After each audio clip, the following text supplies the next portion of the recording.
The unsurpassed, penetrating and perfect truth is seldom met with, even in 100,000 myriad kalpas.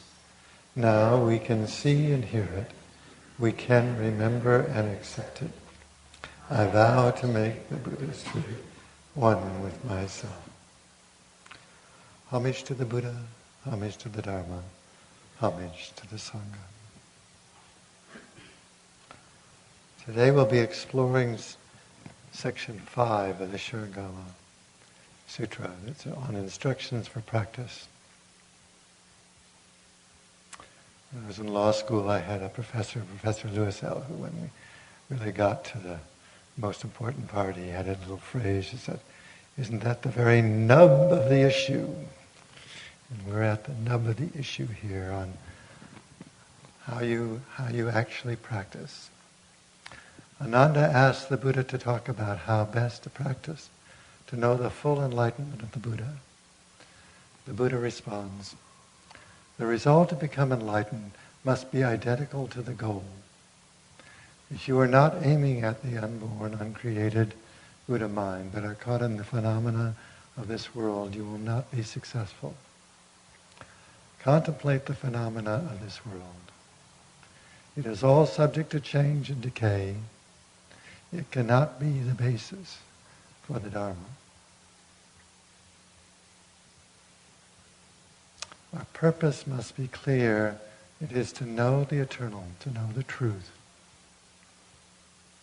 As long as we're clinging to the illusion of the self, as long as we're clinging to our likes and our dislikes and our fears and excitements, we can't know the truth.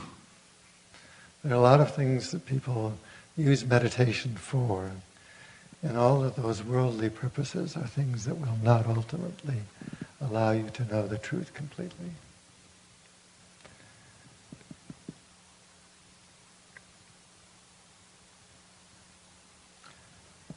Now, before he gets into the actual practice, he talks about the turbidities.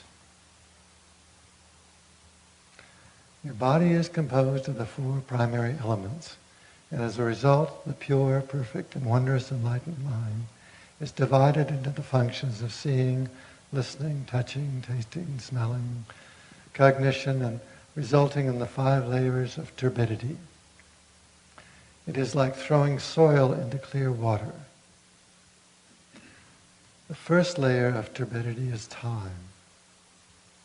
If you only looked at space, there would be nothing to be aware of. The need for something to be aware of causes visual awareness in space to become entangled. And combining with delusion, time comes into being. Remember how Dogen talks about Uji, existence, time, flow. It's not time that is moving. It's the things of this world. Phenomenal objects are changing. And as a result, we measure before and after, and we forget about the present moment. But the present moment is where one can find the eternal. All of the things that create suffering come out of this thinking process about the past and the future.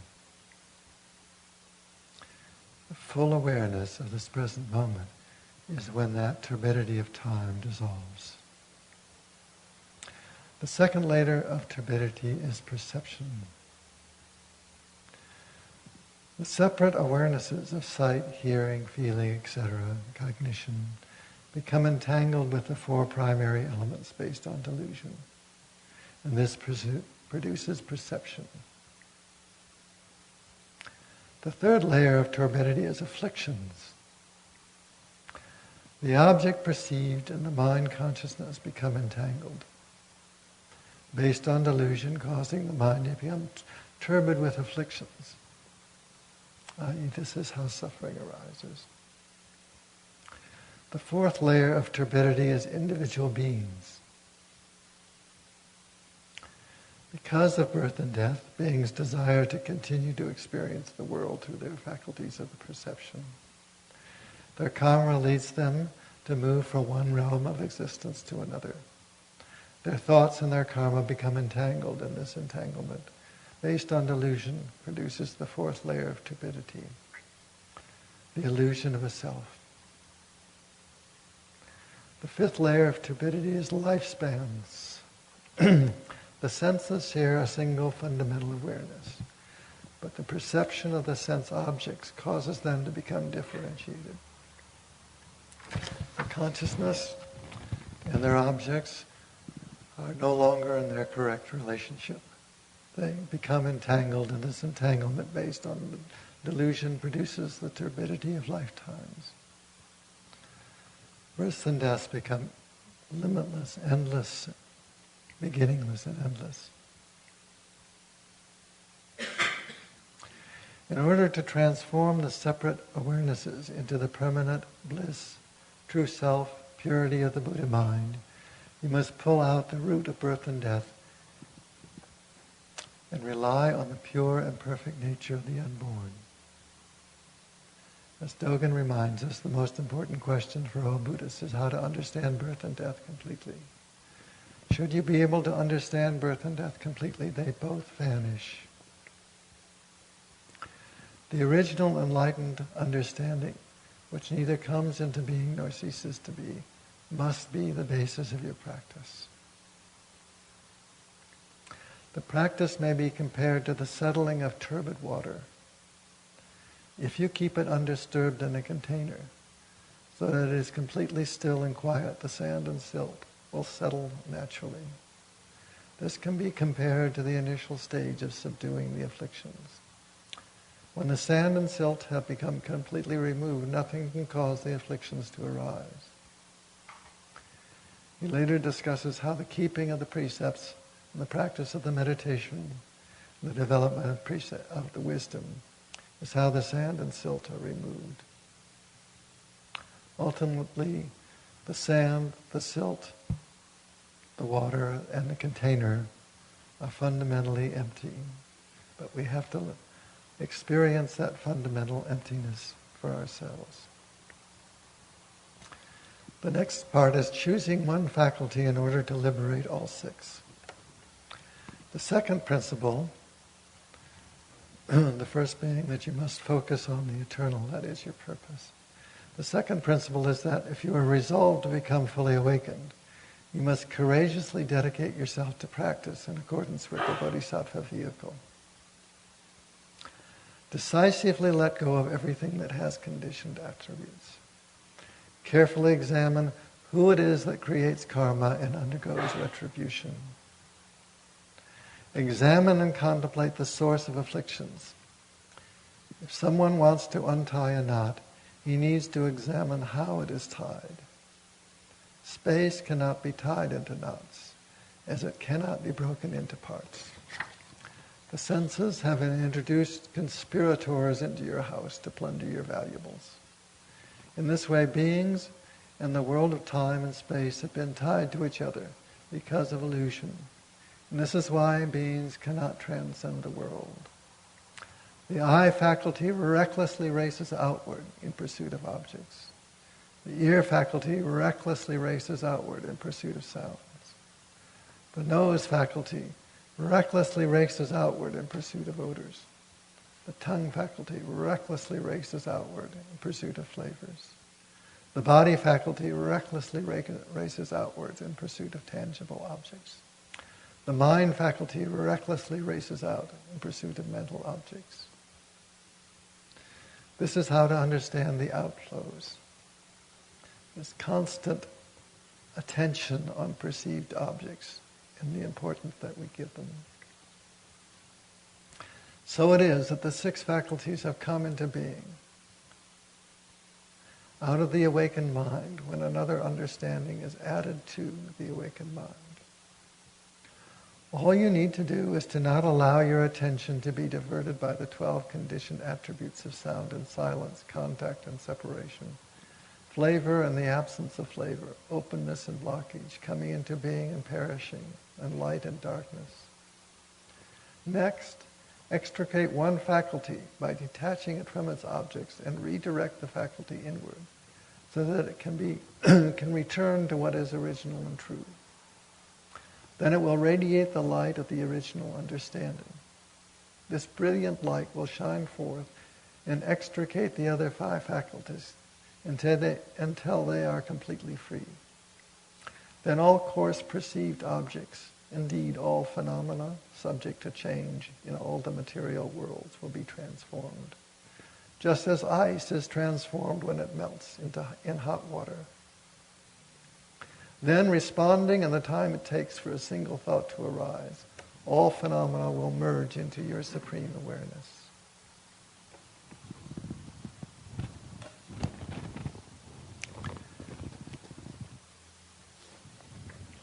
But Ananda still has doubts.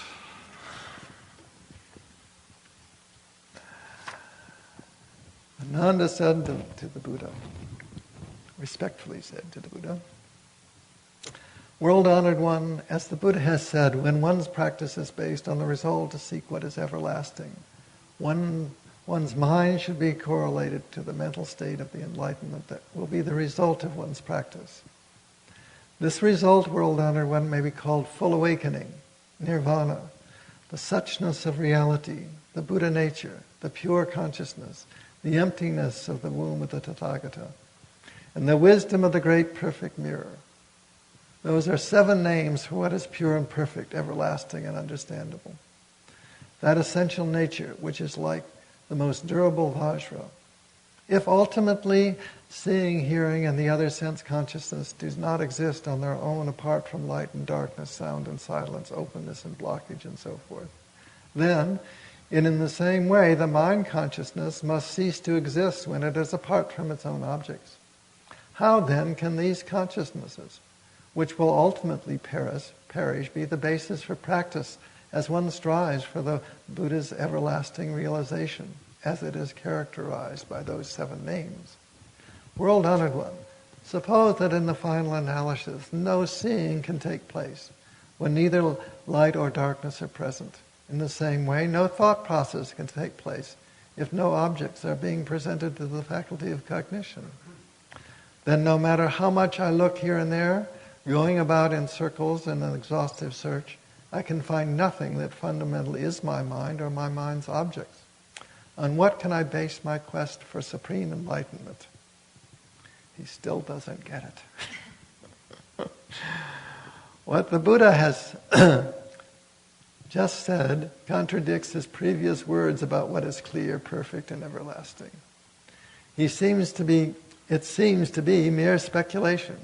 How can these words spoken by the Buddha be true? I only hope the Buddha, out of his great kindness, will set me free from the doubts that I am clinging to. The Buddha said to Ananda, "You are very learned, but you have not put an end to your outflows. You know the reason for delusion, but when you encounter delusion, you fail to recognize it. It is to be feared that, though you are sincere, you still do not quite trust the teaching. I will have to make use of another everyday situation to dispel your doubts." So he then asked Rahula, his son, his biological son, to go strike the bell. Then he asked Ananda, "Do you hear?" Ananda and all the others said, "Yeah, we hear." Then the bell ceases to ring. The Buddha asks again, "Now do you hear?" And the others, Ananda and the others say, "Well, we do not hear." Then Rahula struck the bell again, and the Buddha says, "Now do you hear?" And all the others again said, "We hear." The Buddha then asked Ananda, "How is it that you heard and then you did not hear?" And Ananda then answers, "Well, we only heard the bell when it was struck, and when at length the sounding of the bell had died away and its reverberation had faded, we no longer were hearing." The Buddha then instructed Rahula to strike the bell again. Then he asked, "Is there sound now?" And Ananda and the others in the assembly answered, "Yes, there's sound." So he does this a couple of times.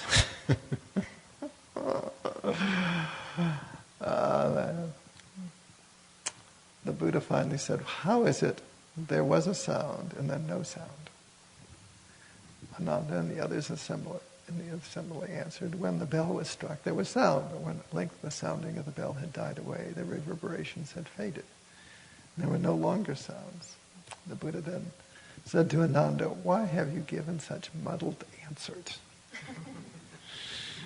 Ananda and the others were thereupon asked the Buddha, well, why do you say our answers are muddled? The Buddha said, when I asked you whether you heard, you said that you heard. When I asked if there was sound, you said there was sound. Since you do not clearly distinguish between hearing and the sound in your answer, how could I not say that your answer was muddled? Ananda, once the sounding of the bell and its reverberation had faded, you said that you no longer heard. If that were true, that you stopped hearing, your essential capacity for hearing would have ceased to exist. It would be like a dead tree that is unable to grow again, and that you would have been unable to hear the bell if it were struck again. You knew when the bell's sound, which is a perceived object, was present, and when it was absent. But how could it be that your essential capacity for hearing was present and then absent? If your essential capacity for hearing were in truth no longer present, what then would be aware of the sound that had ceased?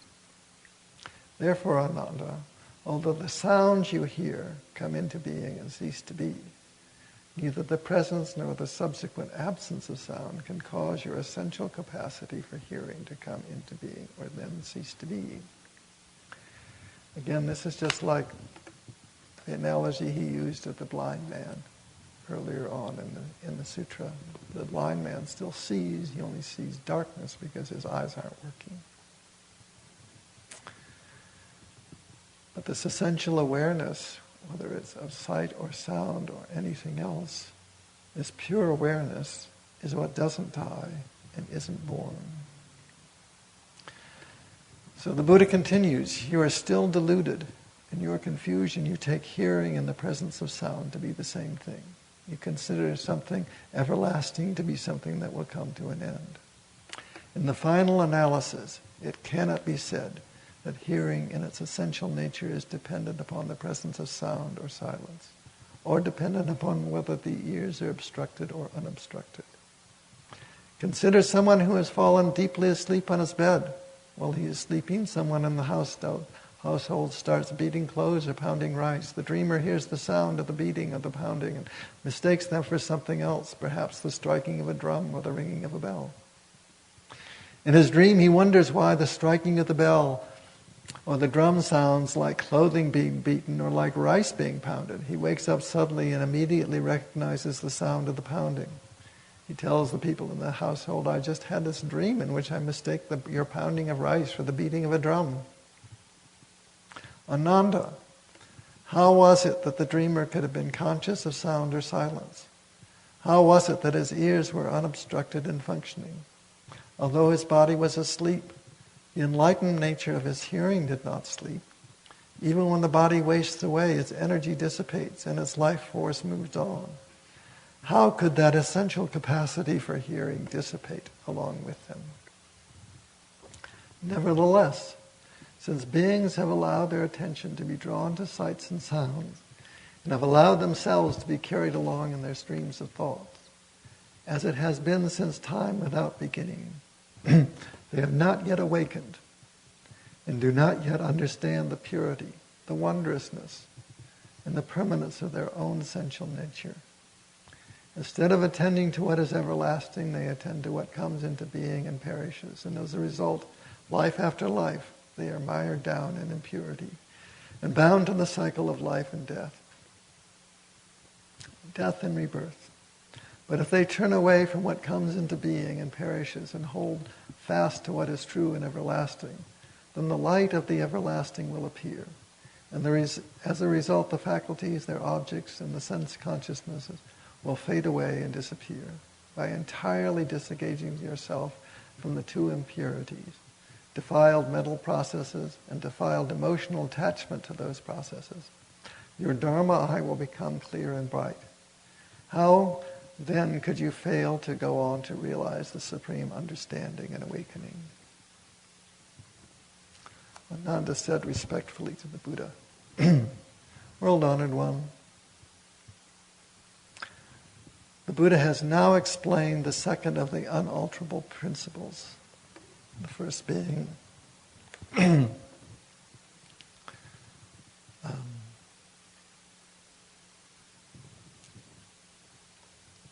your aim being the same as the goal, your aim being focused on the eternal.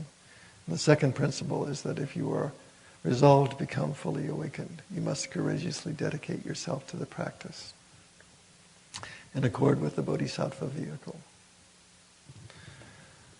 But let us consider an example from ordinary life. Someone trying to untie a knot must understand how the knot was tied in the first place. I believe that otherwise he will not be able to untie it. World Honored One, we arhants in the assembly who still need instruction may be compared to the person who is trying to untie a knot. Since time without beginning, we have been born into ignorance and have perished in ignorance.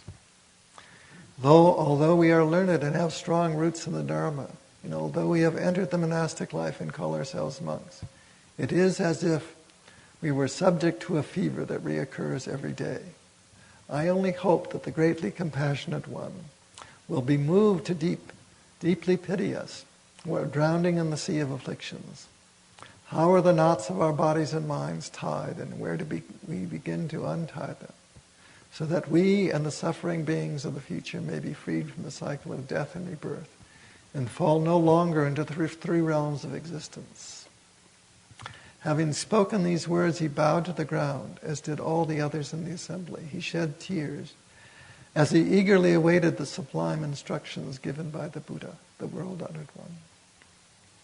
Then the World-Honored One took pity on Ananda and all the others in the assembly who still needed instruction, wishing that for the sake of the future they might transcend the conditioned world and become guides for the time yet to come.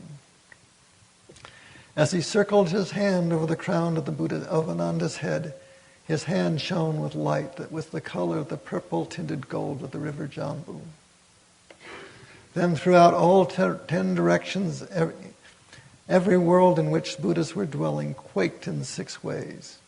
Each one of the numberless Buddhas of those worlds emitted resplendent light from the crown of his head. Those beams of light shone down upon the crown of the Buddha's head as he was seated in the Jetavana monastery.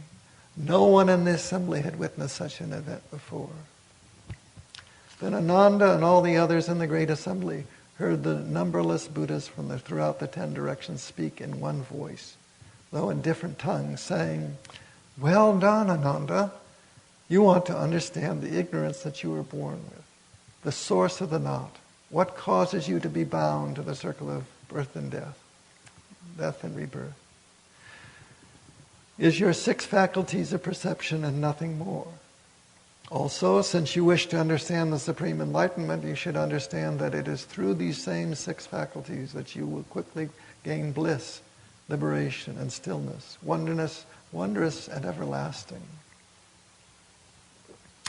Although Ananda heard these words of Dharma, he did not understand them. He bowed his head and said respectfully to the Buddha, "How can it be that nothing more than the 6 faculties bind us to the cycle of death and rebirth, while at the same time they cause us to gain wondrous and everlasting bliss?"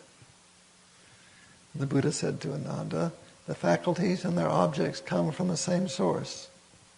What binds and what unbinds are one and the same. The consciousnesses are by nature illusory, like flowers seen in the sky. In response, Ananda, there is perception, and in response to the faculties there are objects. Neither the objects nor perceptions of them have an essential nature. They are dependent on each other, like intertwining reeds. Know, therefore, that the establishment of perceived objects, such as they exist separately within your awarenesses, is the foundation of ignorance. When objects are not perceived as separate from awareness, that itself is nirvana, which is the true purity, free of outflows. Why would you allow anything else to be added to it?" The world-honored one wishing to reinstate these principles spoke in verse. In our true nature, all conditioned things are seen as empty.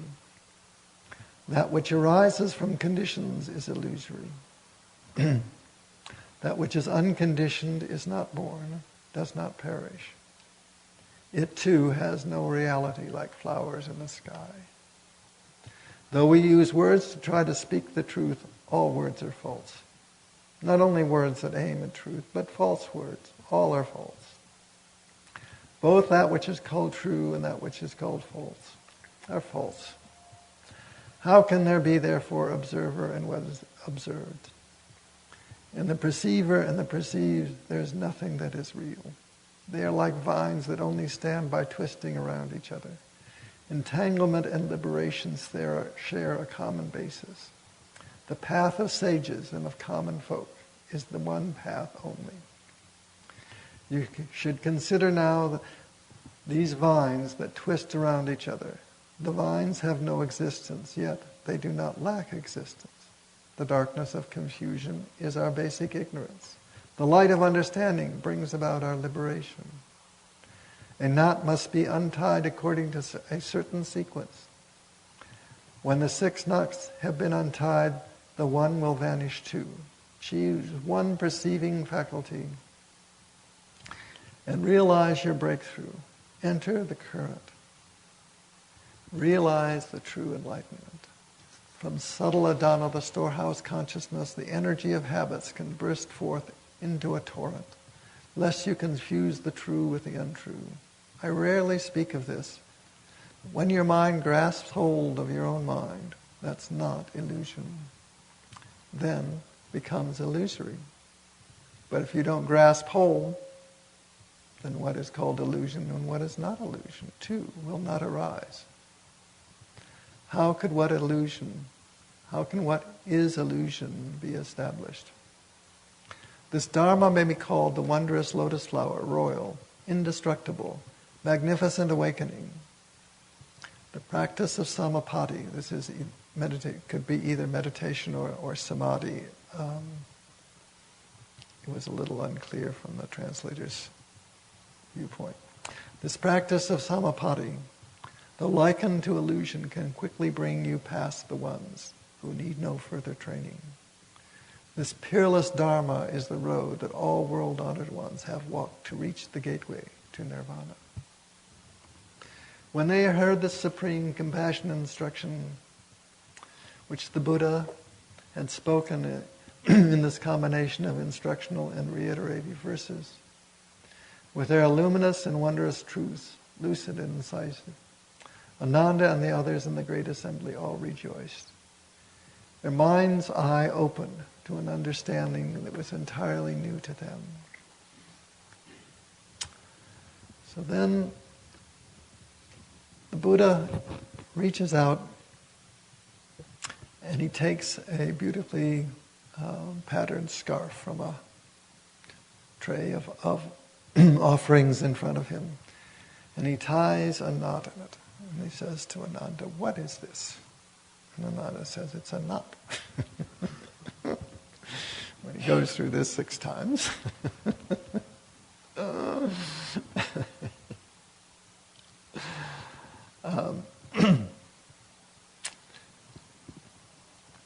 Buddha said to Ananda, "You understand that this precious scarf is a single strip of cloth.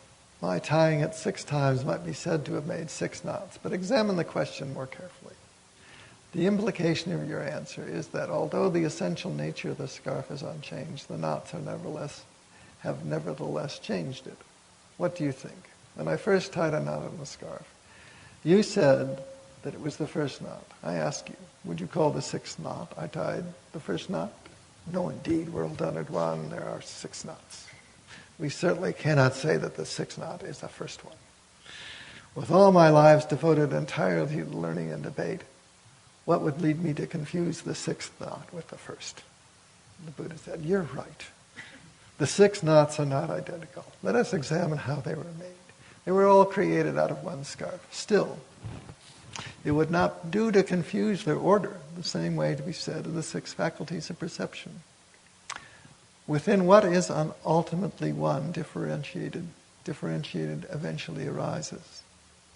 The Buddha said to Ananda, suppose that you were displeased by the 6 knots in your scarf and you would prefer it to be a single length of cloth. How would you go about untying the knots? And Ananda said, as long as these knots are in the scarf, there will naturally be disagreement about which one of them is which. But if the thus come one were now to untie them all and no further knots were tied, there would be no question of which was which, since there would be no first knot left, much less a 6th. The Buddha said, when the 6 knots are untied, the one will vanish is the same idea. Since time without beginning, due to your deranged confusion about the nature of your mind, your awareness has become distorted, and these distortions have not ceased. The strain on the awareness generates perceived objects. It is the example of your eyes seeing until they become so stressed that they see flowers in the sky. Amidst the clarity of enlightened understanding, deranged confusion arises for no good reason. The mountains, the rivers, and everything else in this world, as well as the process of dying and being reborn and of entering into nirvana, are merely derangements caused by stress, mere distortion, mere flowers in the sky. Ananda asked, how is untying the knots like releasing the stress? The Buddha thereupon picked up the knotted scarf, and having tugged the scarf at its left end, he asked Ananda, is this the way to untie a knot? And then Ananda replied, no, world-honored one. Then having tugged the other end of the scarf, Buddha asked again, and Ananda said the same thing. The Buddha then said to Ananda, I've now tugged on both ends of the scarf, but I was not able to untie the knots that way. How would you untie them? Ananda said respectfully to the Buddha, world-honored one, you must pull the scarf from within each knot. Then they will come undone. The Buddha said, yes, you're right. If you wish to untie the knot, you must pull on the scarf from within each of the knots. Ananda, I have explained that the dharmas for becoming a Buddha arise through causes and conditions, but these dharmas are not the coarse attributes that arise from adhering in perceived objects or conjoining them. The Buddha explains worldly and world-transcending phenomena, and he knows the fundamental causes and conditions by which these phenomena arise, to the point where he knows how many drops of rain are falling in a world that lies beyond as many other worlds as there are sand grains in the river Ganges. And near at hand, he understands the fundamental reason for every sort of phenomena. Why pine trees are straight, why brambles bend, why geese are white, why crows are black. Therefore, Ananda, carefully choose one faculty of perception from among the 6. If you untie the knot of that faculty, its objects will disappear by themselves. All delusion will melt away. How can what remains not be what is real? Ananda, I now ask you, can we untie the 6 knots in this cotton scarf all at the same time? No, world-honored one, these knots were tied in sequence in the first place, so now they must be untied in sequence. Though the 6 knots were all of the same scarf, they were not tied all at the same time. Therefore, in freeing them, they cannot be untied all at the same time. The Buddha said, the same may be said of freeing the knots of the 6 faculties. The first stage of freeing a faculty, one understands that the self is empty. Once that emptiness is fully understood, one can become free of attachment to phenomena. Once one is free of attachment to phenomena, then both self and phenomena have been emptied and will no longer arise. This is the patience that the Bodhisattva develops by means of samadhi, the patience with a state of mind in which no mental objects come into being.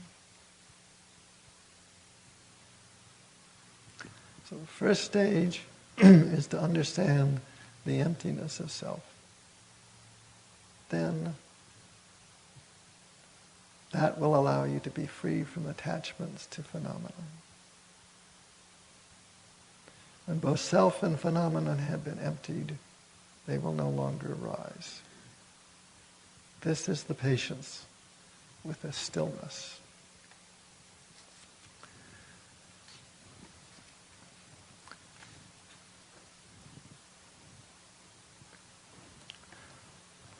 Ananda, however, is still not convinced.